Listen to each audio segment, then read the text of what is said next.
Brothers and sisters, let me ask you something straight from the heart.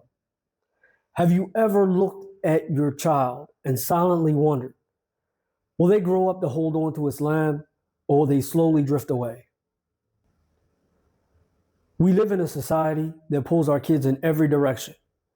Music, movies, schools, and even friends. All of these things feeding them ideas that slowly chip away at their faith. And here's the scary part. Many of us don't even notice it until it's too late. By the end of this video, you'll understand the real dangers that we face as Muslims living in the West, the mistakes that many parents are making, and more importantly, the steps that we can take right now to protect our children and strengthen our Islamic identity. So let me ask you, have you ever felt that deep fear that people get in their chests? That fear that your child is walking away from Islam? The truth is, we don't have to sit back and watch this happen.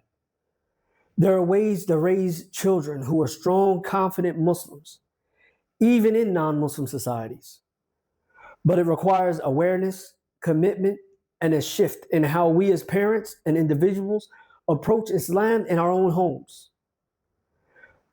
Stay with me, because in this video, I'm going to walk you through exactly how to do this. You may ask, why does this matter, Abdul-Lateef? I'm going to tell you.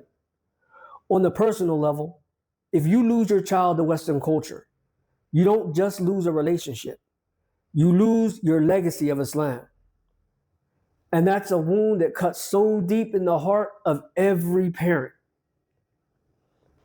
And on the community level, when families fail to protect their children's Islamic identity, the entire ummah in the West weakens. The masjid become emptier, knowledge fades, and generations slowly drift away.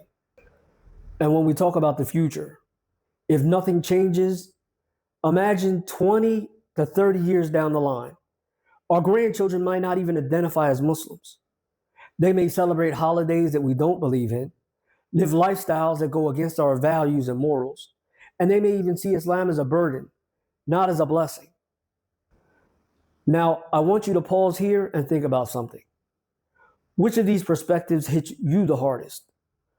Losing your child, watching the community weaken, or imagining a future without Islam in your family bloodline?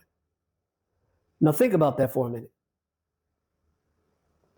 Let's be real. Every day Muslims in the West, specifically America that I'm talking about, faces challenges that eat away at their faith, and not just their faith, but the faith of their children.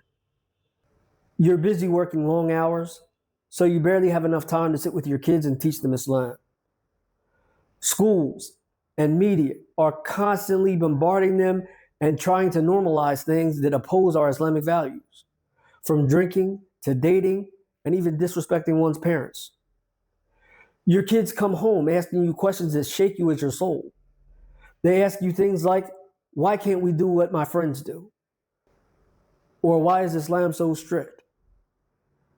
Maybe you even saw your teenager slowly stop praying or even stop fasting, and eventually, wa'yadu billah, start living like they're not even Muslim.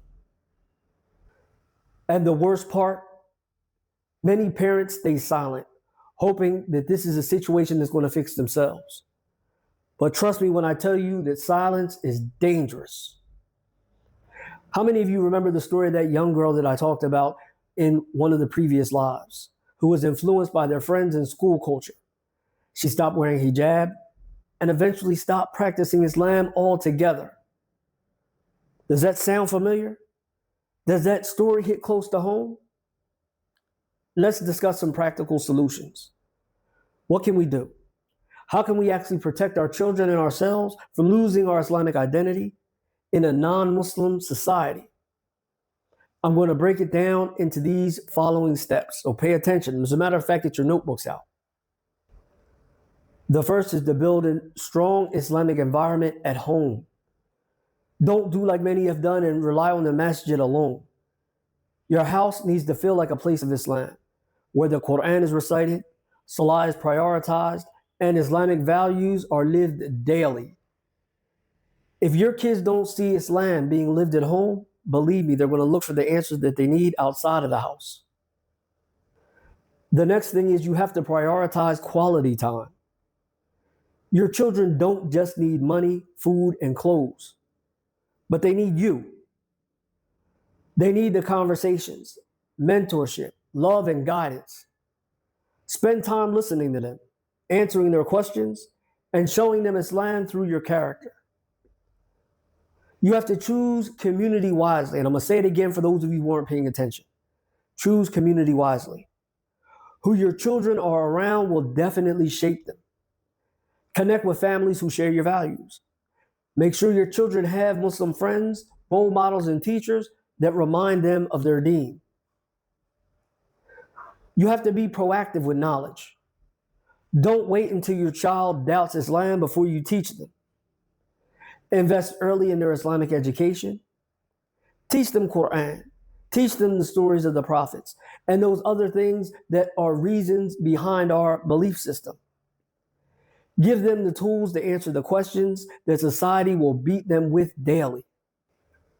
You have to live Islam yourself. Our children aren't going to follow the lectures that we make them listen to. They're going to follow the examples that they see. If they see you skipping the salah, being dishonest, and chasing the dunya, believe me that they're going to do the same. But if they see you striving, even when you're having hardship, they'll carry that with them for the rest of their lives. You have to balance firmness with mercy. Yes, you have to set clear boundaries. And you don't just give in to every Western trend. But you also need to show your kids that Islam is not just a set of rules. It's love, mercy, and guidance from Allah. You have to discipline with compassion, not with harshness. Remember the hadith of the Prophet ﷺ when he said that each of you is a shepherd and each of you will be asked about his flock. And this is a hadith that's muttafaq alayh. Remember that includes your children. Allah is going to ask you about how you raised them. Now I want to hear from you. What do you think is the biggest reason why Muslims in the West are losing their Islamic identity? Be honest. Is it the schools, the media, the parents, or is it something else? Drop your answer in the comment section below, because your perspectives might just be that which helps another family wake up before it's too late. Now, if this hits you in the heart, don't just click away and forget about what we're talking about, but take the next step. Make sure that you like the video, subscribe to the channel, and hit the notification button so that you don't end up missing out on the next discussion. But even more importantly, leave a comment with your thoughts and any possible solutions that you feel as though that we could use to solve this problem. Let's start a real conversation about how we can protect our children and our future as Muslims in the West. Because the truth is, we can't afford to stay silent anymore. This isn't just about your child, it's about the future of Islam in the West. So join me. Let's face this challenge head on, and let's face it together.